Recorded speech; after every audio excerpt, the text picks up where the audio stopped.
To become a SEAL, it's not a good decision to try out because everything says it's a bad decision. You're probably not going to make it. And even if you do make it, you're probably going to get killed or hurt. And if you live through the teams, you're probably going to be divorced, you're probably going to be miserable, and you're probably going to have like chronic injuries. So there's lots of reasons not to do it. But it draws people that can look past that stuff and say, I'm still going to do it. And that's not who my dad is, and it's exactly who I am. And so we were very at odds with this decision. I know that for me, a big thing that was a holdup in my life is not really knowing what I wanted to do. And I think that and this is just as an adult, even when I was screwing off as a high school kid, I would think about the future, and it just seemed so overwhelming of all the different directions I could go, from a really good direction to a really bad direction. It's just like you can go any number of directions.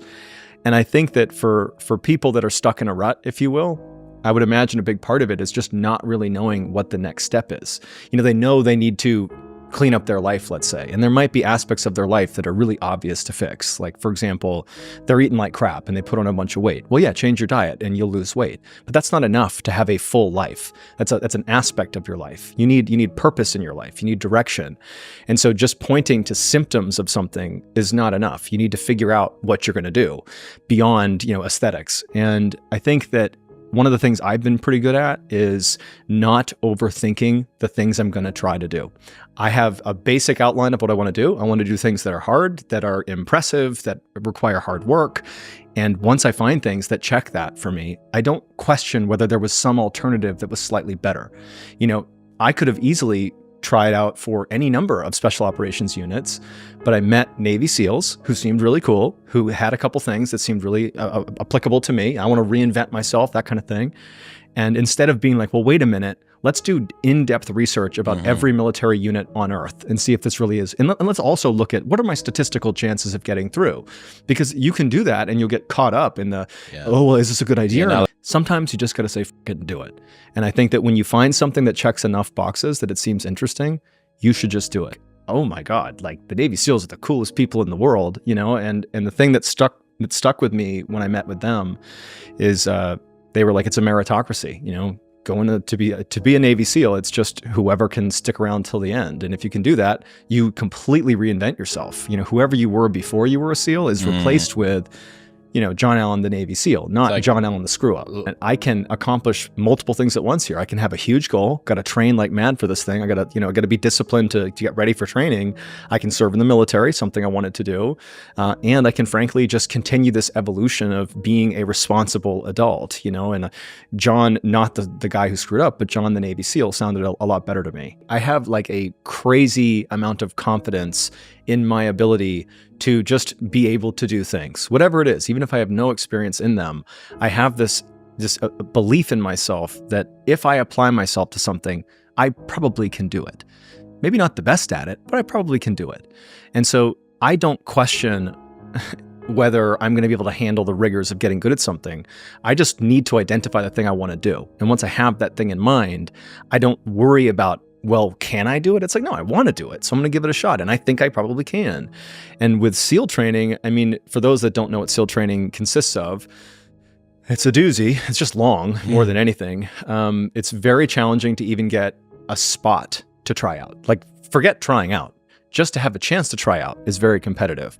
And that's really in large part because of the publicity around the SEAL teams. I mean, following the Bin Laden raid, they became rock stars. And, you could say they're trending down a bit now, but overall, I mean, that's a brand. I mean, the SEAL teams are a brand. So there's loads of people that want to do it. And in order to just get a chance to try out, you got to do all this physical screening. And I mean, it's relatively straightforward, but there's some red tape there, and it weeds out a lot of people that are just not prepared to sign up for a Navy contract, like sign the dotted line when you don't even know how it's going to go. And there's all these different things you got to do. And then once you get in the door, the training is basically 2 years long, where you could make the case that about 6 months out of those 2 years are like kick you in the face miserable. And I'm not talking for little bits of time during the day. I mean, your life is a living hell for those 6 months. It's like horrible. And so the way it works is you go to boot camp. This is if you go the enlisted route. There's the enlisted side and the officer side. I was enlisted. That means I didn't use my college degree to go in. You go to boot camp, which is 2 months in Chicago, which is, it's typical Navy boot camp. It's not really that specialized at all for guys going to the SEAL teams. Then I went through a prep school, which is a Navy prep school. It's another 2 months in Chicago where you work with Olympic athletes and coaches and some professional athletes. And all it is just strength training and swimming and running, but they're not trying to screw with you. They're trying to make you strong and as ready as you can be for the next phase of training. And then there was, usually 1 day a week where they would bring in an actual SEAL to kind of run you through a very short, what it would be like to do a workout at BUDS, which is the name of the actual SEAL boot camp. BUDS stands for Basic Underwater Demolition SEAL School. It's the 6-month-long famous, rite of passage that you must pass to be a SEAL. And that's the next stop following the prep school. And then you get out to BUDS in Southern California, which is the 6-month-long actual hard stuff. And it's like everything you did at prep, but like ramped up dramatically. It's the intimidation is so high because your instructors look terrifying. I mean, the people that get chosen to be instructors look like instructors. You know what I mean? Like they don't look like me. They look like big guys. And it was just like terrifying, and SEAL training, you could make the case that the first maybe 6 weeks to 8 weeks of that 6-month period, BUDS, is like the most physically grueling. So you've done boot camp, you've done prep school, and then it's like the first 6 weeks in California, first 8 weeks in California is like the famous stuff. That's Hell Week. That's the 50-meter underwater swim. That's pool competency. There's a couple like major test gates that are massive washout rate. Motivation goes out the door. And so that is what they're talking about. Instructors are talking about when they say you really got to want to be here, because it's like when your motivation is gone, what does your core want? Do you really want to be a SEAL, or is it just exciting at the idea of calling yourself a SEAL? And there really is a difference, because ultimately SEALs, like what you're being trained to do is just withstand an enormous amount of misery. I would say very humble confidence. I was not the guy that's like, oh, I'm going to be a SEAL.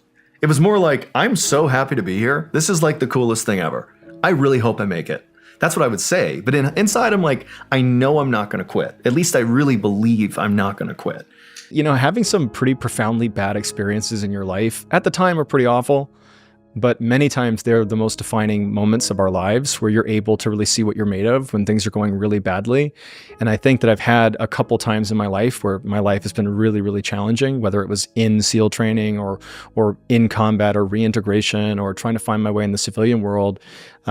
And it's in those moments, the only way that I've been able to get better and push through is if I'm really honest about who I am and what I'm doing. And I have found that it's just very effective to be honest with yourself about what you're doing well, what you're not doing well, and not being afraid to kind of own up to it. I think that that's a good way to work through your problems, is just saying, yeah, I have all these issues, but it doesn't make me a bad person. It just means I have shortcomings just like everybody else does. Having purpose is a big part of what brings me happiness in my life. I mean, it's, in being MrBallen, my life went from being pretty comparable to what I had growing up. And then now I have all these new opportunities that just come from the success of this channel. And they've been really exciting. And I get to do things I never could have done before. But what consistently brings me genuine happiness is not like vacations necessarily or a new car. It's having a goal and working towards that goal. And it's actually the act of working towards the goal that is the happy part. Getting to the goal means you got to find a new goal. And so it quickly ends, And so I think that more than, buying stuff or even experiences, I think it's having like a core sense of why you're here, at least for this period, this chapter of your life. And it doesn't need to be some grand goal either, but just having something, like a target of some kind, it really orients your life in a way that few things can. That's when I'm happy and focused and my life feels complete, is when I have something hard to like aim for. When you have opportunities in front of you that come as like high wire type opportunities, take them.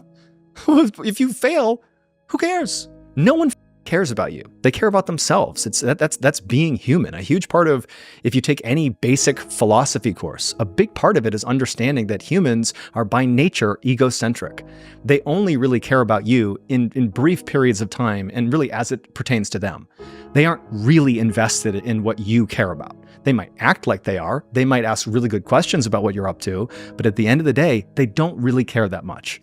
Do things that scare you. It's not something I came up with, but it was a clip from Will Smith that made me think this.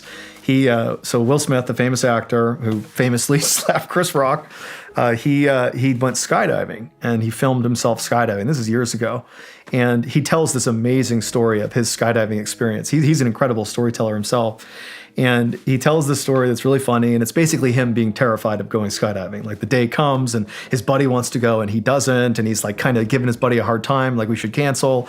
But finally they go up in the plane and he's strapped to his instructor, and Will is doing a great job just highlighting how nervous he was and how horrible this was and how he didn't want to do it. And then finally his instructor's like, all right, they go to the door opens, it's time to go. And he's like, we're gonna go on 3, okay? And Will's like, all right. And he's like, 1, and he just jumps. Will was like, immediately, all my fears were gone. And it was like the most incredible experience, sailing through the air for the first time. And so he lands, and his what he ends up saying, it's very poignant. He's like, I discovered on that day that the best things in life are on the other side of fear. He's like, if you're scared of something, that means you probably want to do it and it's worth your time. It's the things that you're indifferent to that you don't want to do. Fear is a signal that it's something worth your time. And so I have found that when I find myself feeling terrified of a particular thing, for me, it's been like live speaking has terrified me. I've always been scared of it, and it's made me realize that I probably need to do it at some point, like true on a stage live performance. I don't know what it is. I've just always had this fear of doing that. And in order to live up to what my kids, what I tell them to do, I made a point as soon as, Nick and I built up Ballen Studios that I was like, I have to do live stuff because I'm terrified of it. And I think I'd be good at it, but I'm horrified to do it. But I got to do it because that's the thing that scares me the most.